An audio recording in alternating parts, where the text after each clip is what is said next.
Tetap semangat. Assalamualaikum warahmatullahi wabarakatuh.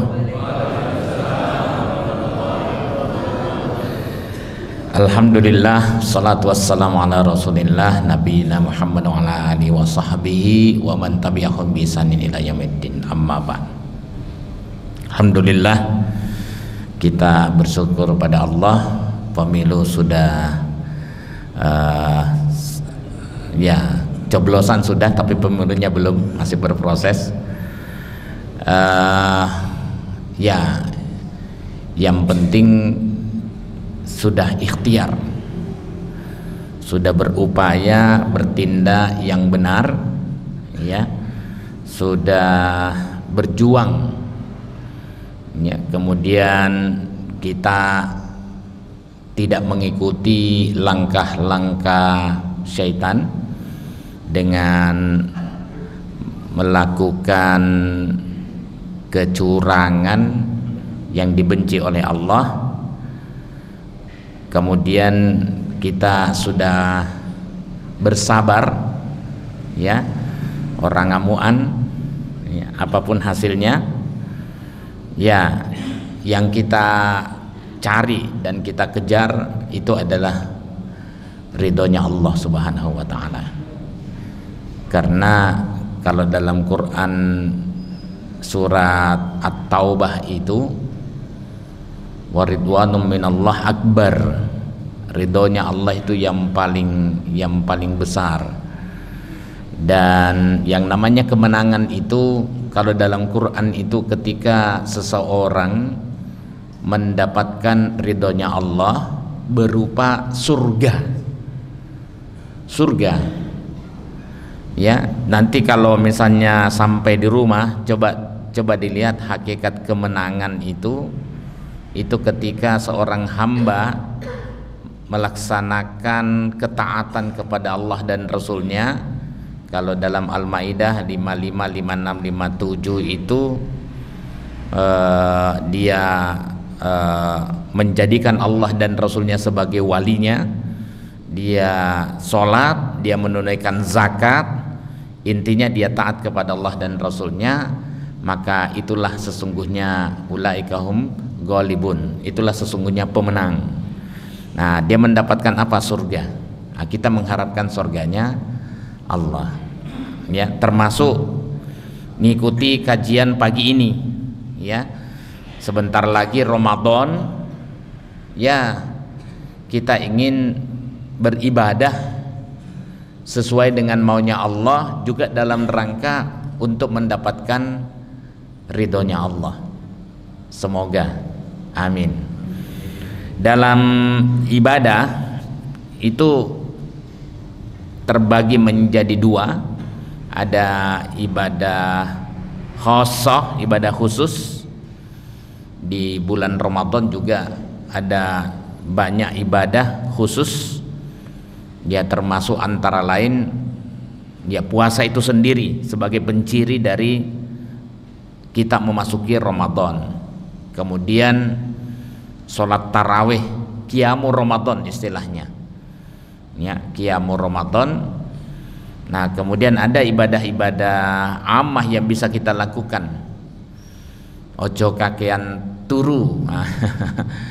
Kalau dalam bahasa agama kan Ustadz itu sering menyinggung naumus shaim ibadah, tidurnya orang berpuasa itu ibadah, ya. Jangan kebanyakan tidur, ya, tetap darus, belajar, ngaji Quran supaya kita tahu maunya Allah terhadap diri kita, ya.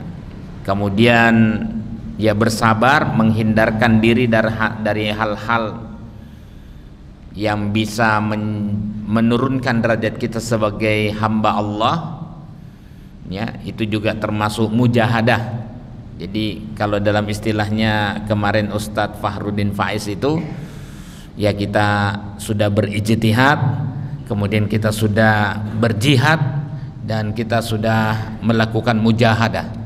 Mujahadah itu bersungguh-sungguh dalam mencapai ridhonya Allah, ya.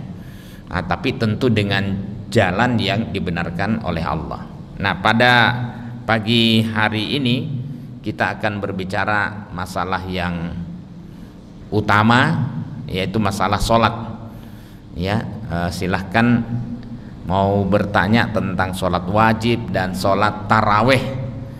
Ya, takmir Masjid Al-Aman membatasi itu. Monggo, silakan. Satu, dua, silakan. Oh, tiga. Assalamualaikum warahmatullahi wabarakatuh. Waalaikumsalam warahmatullahi wabarakatuh. Baru saja kita pemilu dan non muslim menang. Saya tidak tahu apakah ada hubungannya dengan sholat, karena sholat kita itu menjadi gimana ini, sholatnya rajin kok pemimpinnya justru malah non muslim yang menang. Bisa tidak diterangkan begitu? Terima kasih. Assalamualaikum warahmatullahi wabarakatuh. Waalaikumsalam warahmatullahi wabarakatuh. Silakan yang kedua. Assalamualaikum warahmatullahi wabarakatuh. Waalaikumsalam warahmatullahi Ini terkait dengan sholat. Di ketentuan kan ada waktu yang dilarang untuk sholat, Pak, ya. Matahari terbit, ya. Yang kedua, matahari pas di atas kepala, kan. Yang ketiga, pas mau maghrib, Pak, ya.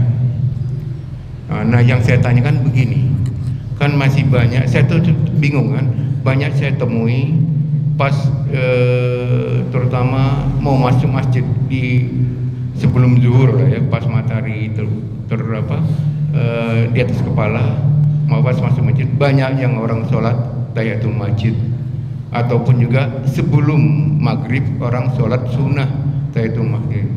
Itu hukumnya bagaimana, kan? Itu aja, Pak. Terima kasih. Assalamualaikum warahmatullahi wabarakatuh. Waalaikumsalam warahmatullahi wabarakatuh. Ya, satu lagi. Oh, boleh.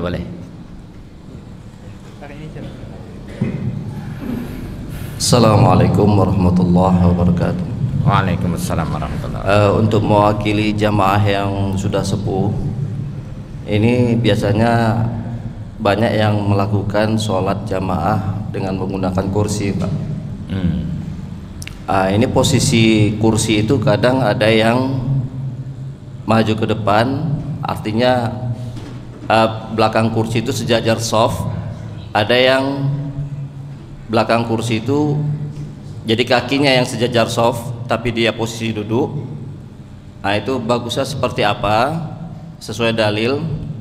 Yang kedua, pada saat duduk itu kalau dia takbir itu kan rukun, ya, Ustaz. Nah, itu posisinya nanti di depan. Kalau dia ngikutin kursi kan ada yang posisi di depan, ada yang sejajar soft. Nah, sebaiknya seperti apa? Demikian, Ustaz. Ya, matur nuwun. Tiga dulu.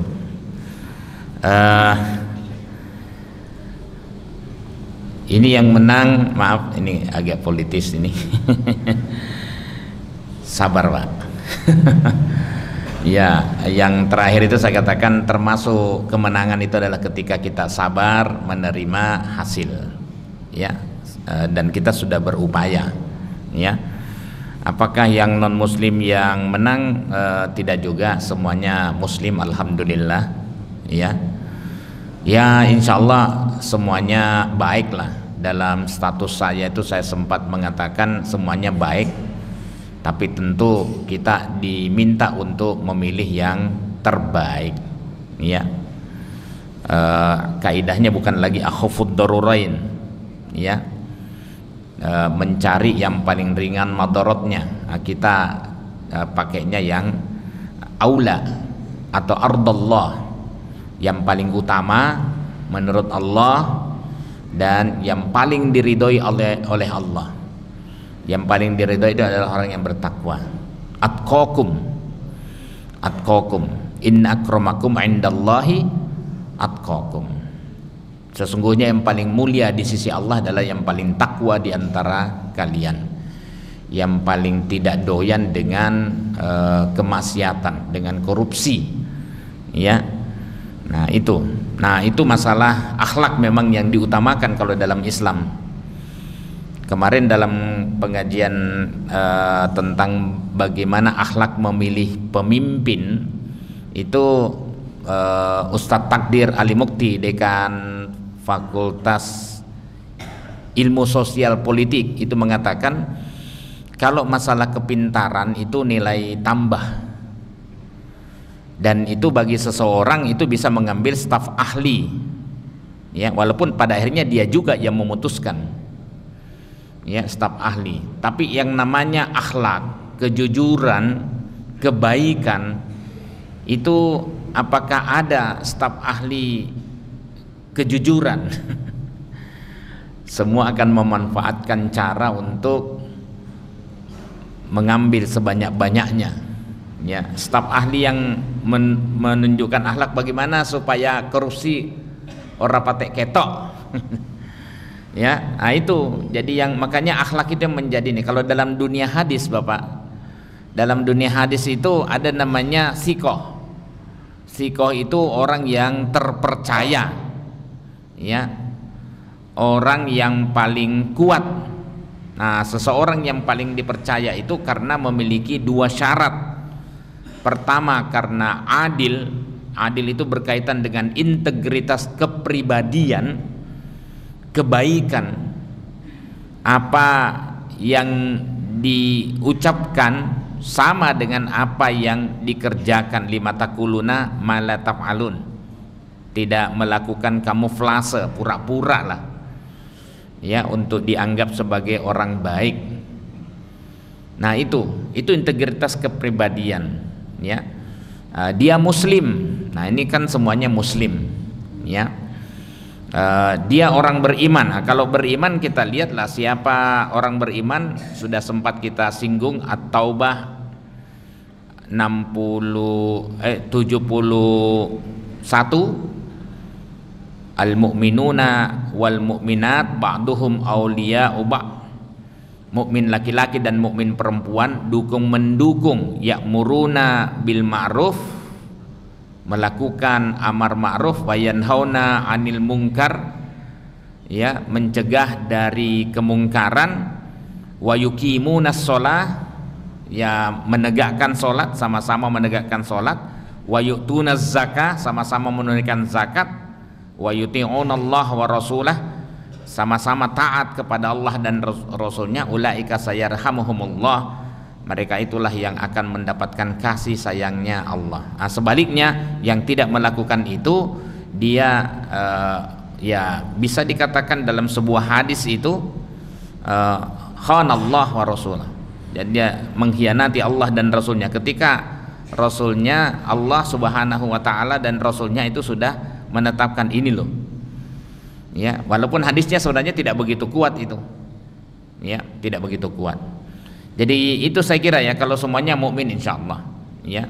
Nah, cuman siapa yang berdiri di belakangnya itu juga yang perlu kita perhatikan. Koncone sopo, ya, teman-temannya siapa, karena dia kan mempengaruhi. Begini, kalau misalnya dalam pendidikan kita bergaul dengan orang-orang yang suka mempermainkan agama, ya, itu Ustadz K itu antara perkataan dan perbuatannya kayaknya sih ideal, tapi ketika diminta ini sama dengan kita kan, pemimpin yang kita pilih itu kan sebenarnya cerminan dari diri kita, ya. Kata Ibnul Qayyim Al-Jauziyah, ya pemimpin itu ya seperti kamu, jadi tidak jauh-jauh. Kalau misalnya kita menentukan pilihan itu gara-gara sogokan, ya pemimpin kita juga begitu, dia akan melakukan hal yang sama, ya, suka juga seperti itu, ya. Nah, makanya hati-hati gitu. Nah, tanggung jawab pribadi masing-masing, ya. Kita cuma fadzakir innama anta mudzakir, kita hanya sekedar memberikan peringatan. Nah, persoalan memilih karena apa itu tanggung jawab masing-masing, itu mukmin. Jadi saya kira insyaallah semuanya orang Islam, ya, tapi apakah semuanya orang mukmin? Itu karena muslim dengan mukmin itu dalam istilah Quran itu dibedakan, ya. qalatil a'rabu amanna, orang-orang Arab Badui yang lugu itu, ya, amanna, mengatakan kami sudah beriman, ya. Kemudian dikatakan walakin, akan tetapi, qulu aslamna, katakan pada mereka kamu baru Islam, maksudnya baru masuk Islam. Walamma yadkhulul imanu fi qulubikum, iman itu belum masuk menghunjam dalam dirimu sampai tercetus lewat perbuatan, ya. Makanya orang bermaksiat, kapan dia bermaksiat? Ketika imannya ditanggalkan, ya, karena ada godaan yang besar dan dia butuh, ya. Saya juga sudah pernah menyampaikan kapan kita boleh menerima suap, karena ada sekarang ustadz juga yang mengatakan begitu, boleh menerima suap tapi jangan pilih orangnya. Ini politisi ustadznya nih. Ya, politisi sudah mulai nimbang-nimbang. Tahu nggak contoh-contoh yang ada dalam fikih itu yang dibolehkan untuk memakan sesuatu yang haram itu contohnya apa? Selalu apa? Makan. Selalu makan. Makannya babi. Ya, makanya babi selalu contohnya seperti itu, ya. Artinya kalau kita tidak, itu babi itu haram jelas. Jangan lagi tanya haram toh. Jadi babi itu haram, ya. Tapi kalau misalnya kita mati kalau tidak makan adanya itu, maka ya darurat, itu hukumnya darurat. Nah, kemarin sembako itu yang harganya 100, 200, 350, ya, itu kira-kira kalau kita tidak ambil mati enggak kita? Mati enggak? Itu masalahnya, ya. Sudah jelas hadisnya sangat sahih, lanallahu ar-rasi wal murtasi itu, ya. Saya terus terang termasuk orang yang tidak berani seperti ini, ya. Saya sampaikan saja, ya. Saya masih bisa hidup, kita masih bisa bekerja, kita tanpa itu. Makanya di situ sekarang, ya mudah-mudahan sih umur kita panjang, ada waktu untuk bertaubat. Ya, amin. Itu ya, Ustadz. Kemudian yang kedua tentang waktu sholat, ya, sepertinya halaman terakhir buku saya tentang sholat, saya sebutkan waktu-waktu yang dilarang sholat, ya, termasuk di sini judulnya waktu-waktu yang dilarang sholat sunat. Mudah-mudahan sebelum Ramadan sudah tercetak ini.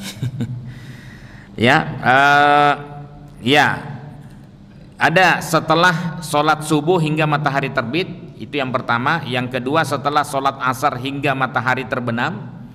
Yang ketiga saat awal matahari mulai tergelincir di 3 waktu. Yang pertama ketika matahari persis terbit hingga betul-betul terbit, ya, ini yang tadi mungkin ditanyakan pada saat waktu sholat sunat, azan gitu, ya. Kemudian setelah itu, nah, waktunya apakah kita sudah bisa untuk sholat, ya. Makanya ketika masuk itu, ya, kalau keburu-buru jangan, kadang-kadang baru saja azan sudah masuk waktu langsung sholat.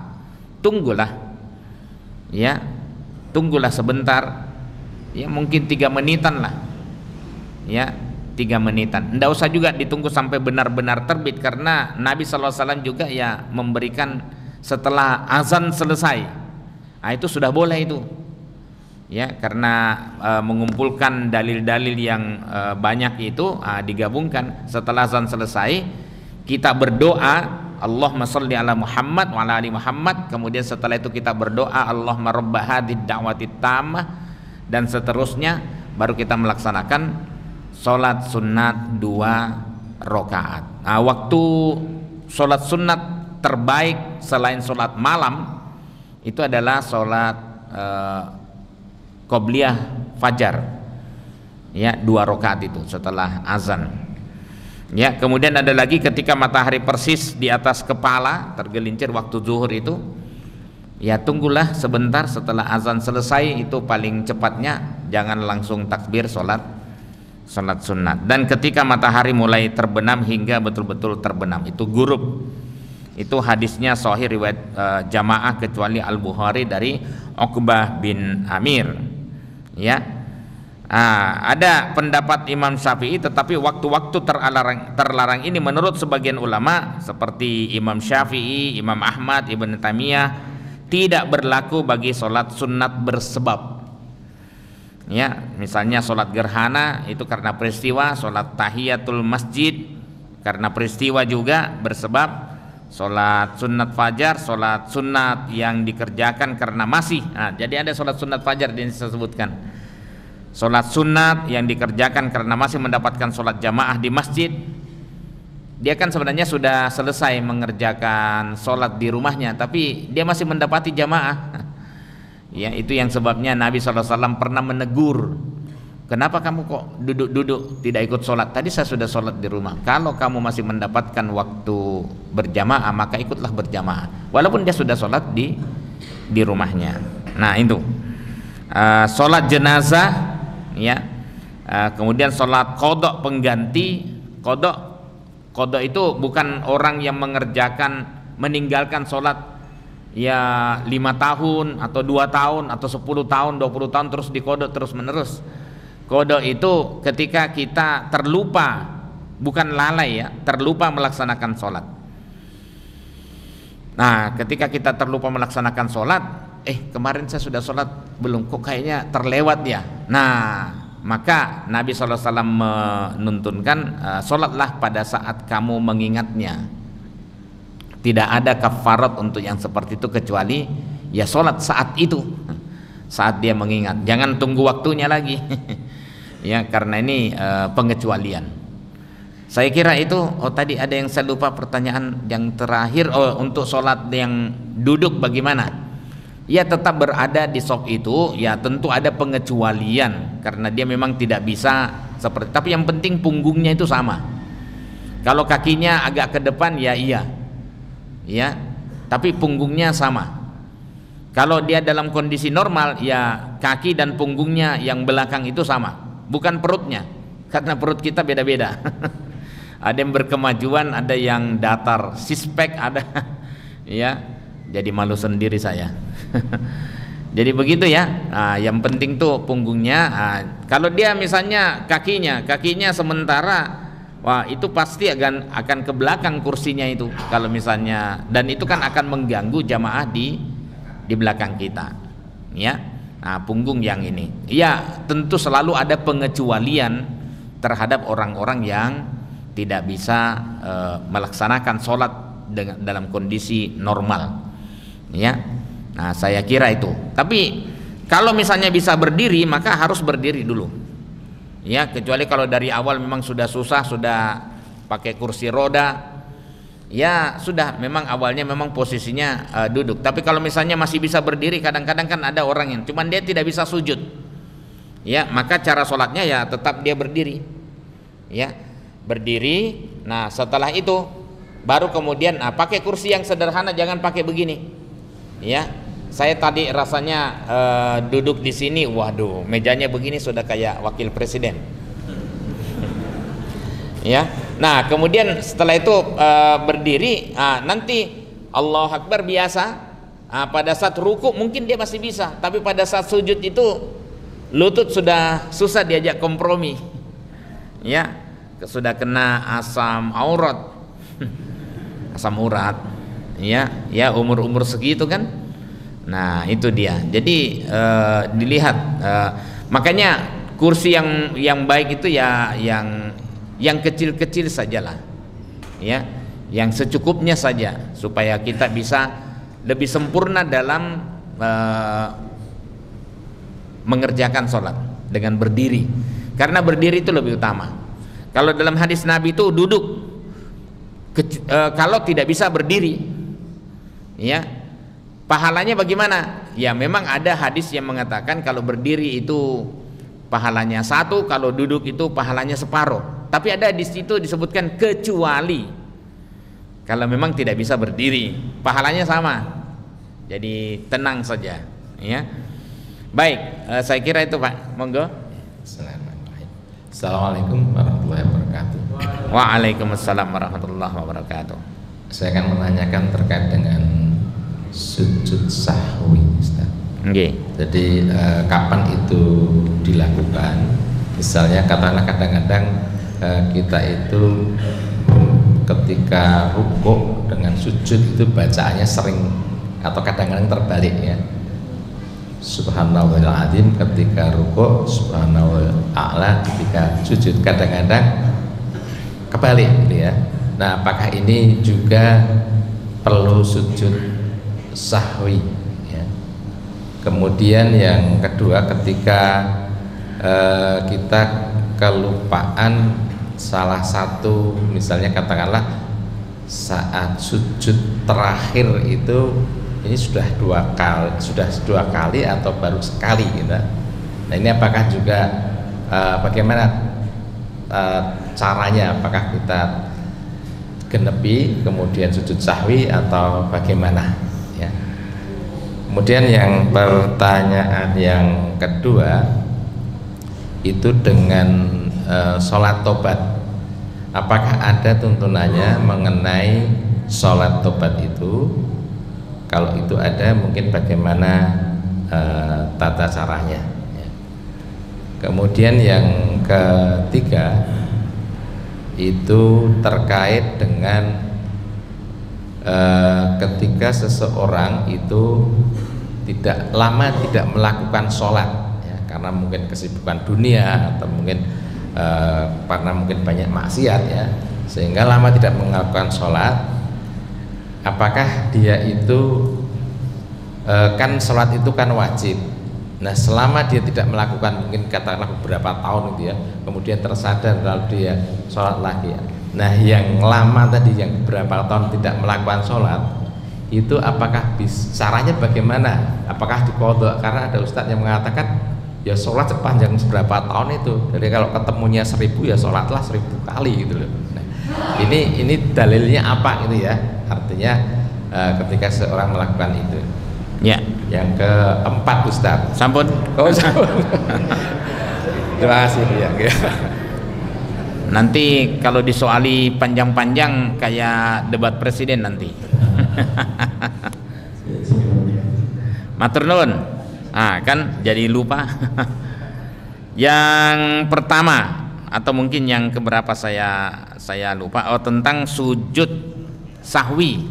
Ya, tentang sujud sahwi. Ya, di buku Sholat Sesuai Tuntunan Nabi sallallahu alaihi wasallam, mudah-mudahan selesai cetak sebelum Ramadan lah. Ya. Sudah ada dananya. Alhamdulillah. Sujud sahwi adalah sujud 2 kali yang dilakukan di akhir sholat karena lupa atau ragu dalam gerakan sholat. Karena lupa atau ragu dalam gerakan sholat. Jadi bukan dalam bacaan. Ya, kadang-kadang kebalik. Jangankan seperti itu. Ya, ada orang yang membaca ayat. Ya, kalau imam kita tadi, waduh, saya terus terang kalau ya imam kita itu yang sudah ngimami kayak di Madinah gitu. Insyaallah. Ya, hafizakallah. Semoga Allah menjaga Ustaz Sulis. Ya, kemudian kalau lupa bacaan tidak ada sujud sahwi untuk itu karena bukan gerakan.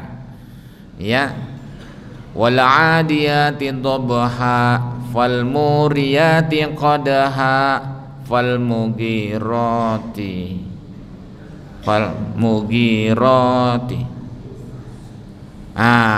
caranya jangan subhanallah. Wes ngerti lali kok subhanallah.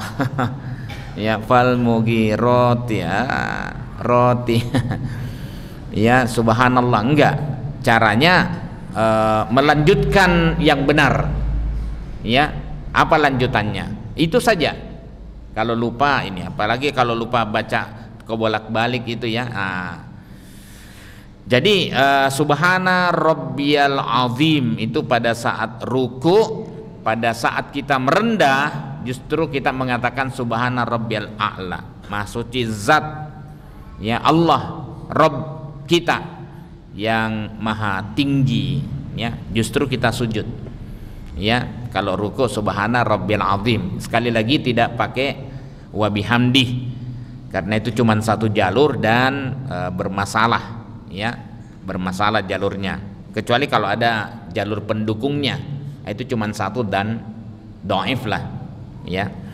Baik, kemudian kapan, bagaimana caranya? Ya, saya menyebutkan di sini ada 5 kejadian, ya.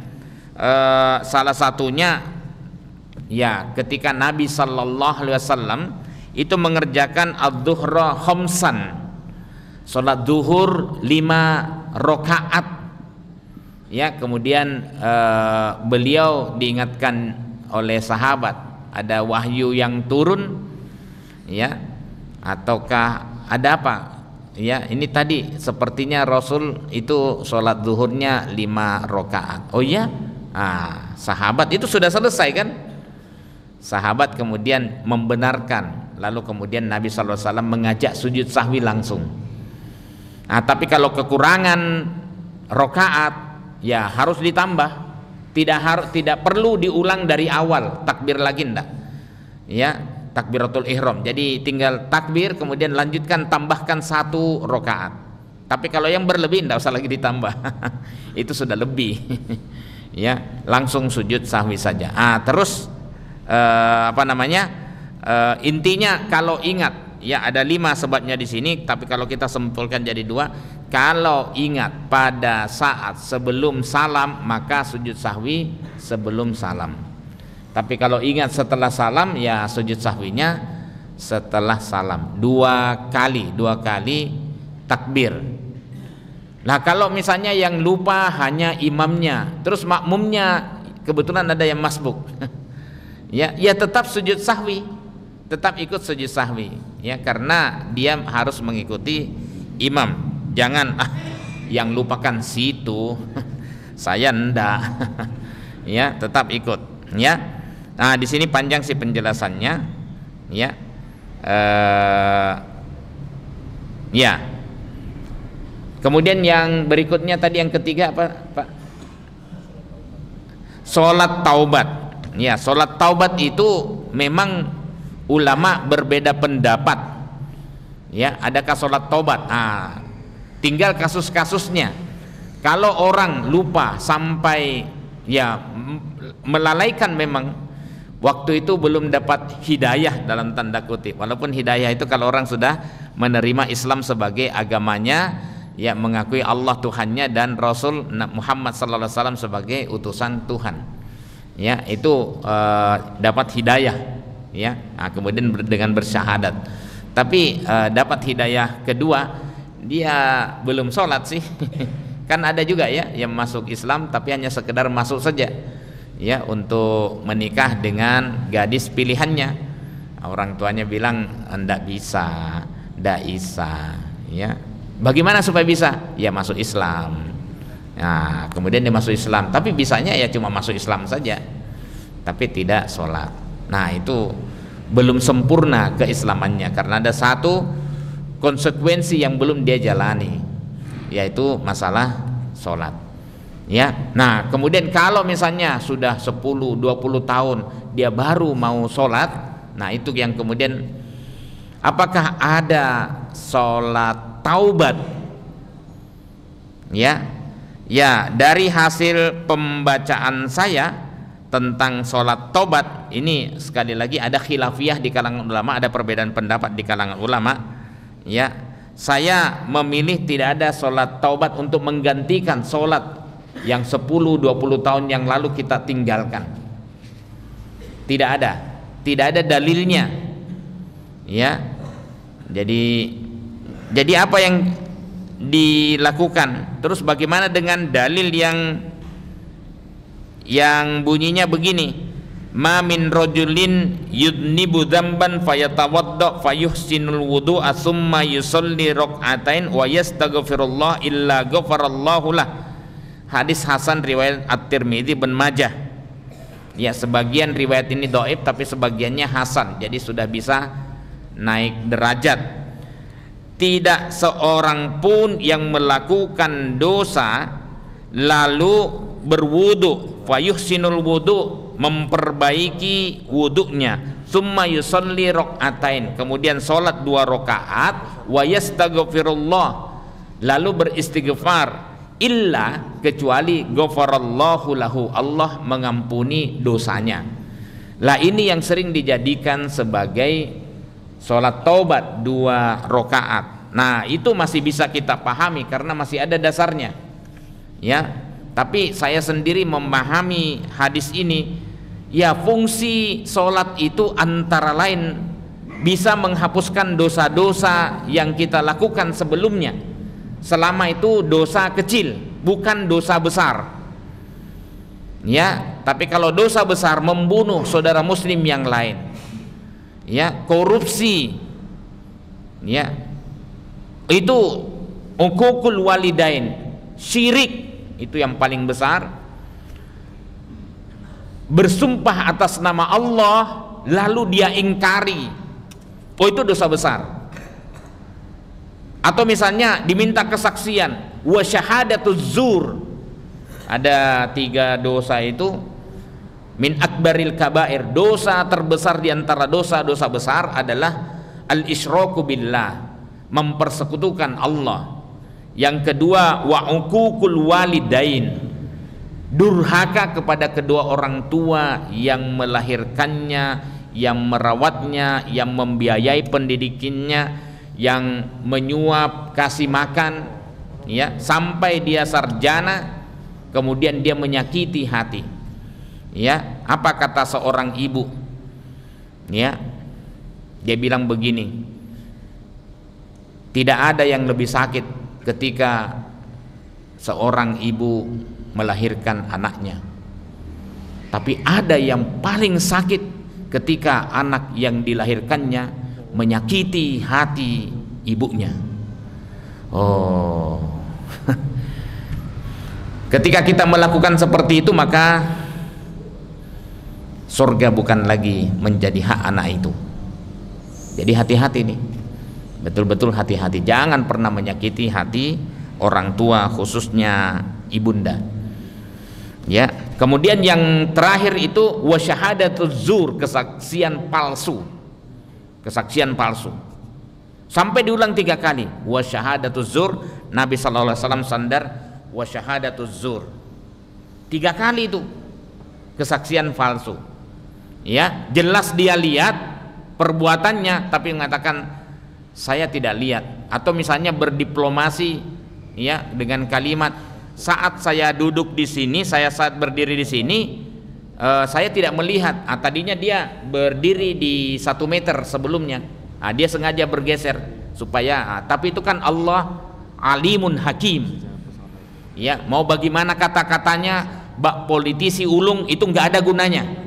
Allah tahu niatnya, Allah tahu motivasinya, nggak bisa disembunyikan di hadapan Allah.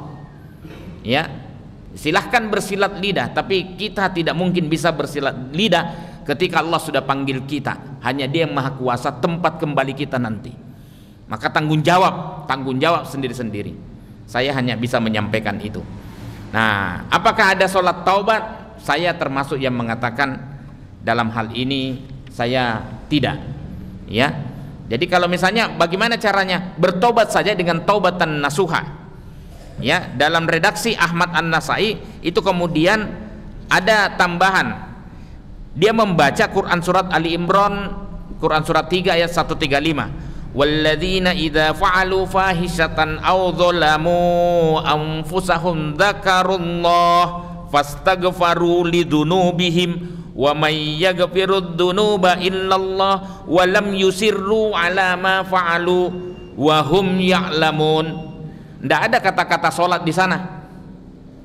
Ya, dan orang-orang yang melakukan perbuatan keji atau menzolimi dirinya sendiri, maksudnya termasuk saudaranya, itu bagian dari dirinya, zakarullah, dia segera ingat kepada Allah, fastaghfaru lidunubihim, lalu beristighfar atas dosa-dosanya, yang dosa-dosa mereka yang dulu. Wa may yaghfirud dzunuba illallah, siapa sih yang bisa mengampuni dosa kecuali Allah? Ada enggak? nggak ada. Ya, walam yusirru, lalu dia tidak meneruskan ala ma fa'alu, terhadap perbuatan dosa yang dulu dia lakukan, wahum ya'lamun, sedangkan dia mengetahui hal itu. Ya, jadi gitu saja. Jadi taubatan nasuha, tidak ada. Karena bagaimana mengganti yang sholat yang sudah ditinggal? Taubatan nasuha, berjanji tidak mau mengulangi lagi perbuatannya itu dan mengganti perbuatan buruknya dengan perbuatan baik. Karena pada akhirnya amalan itu ditimbang. Sekarang kita berlomba, ya, harta korupsi yang dulu mungkin kita cicip-cicipi juga, ya, segera kembalikan mumpung masih hidup, atau melakukan pertobatan, pengaduan, saya dulu mengambil ini, terus bagaimana caranya? Ya udah, tidak apa-apa, kamu sumbang saja. Jadi sumbang, tapi beritahukan dulu terhadap perusahaan yang kita korupsi. Saya kira itu, mudah-mudahan Allah menerima tobat kita. Waktu habis, kita akhiri dengan kafaratul majlis. Subhanakallahumma wa bihamdika asyhadu an la ilaha illa anta astaghfiruka wa atubu ilaik. Walhamdulillahirabbil alamin. Wassalamualaikum warahmatullahi wabarakatuh.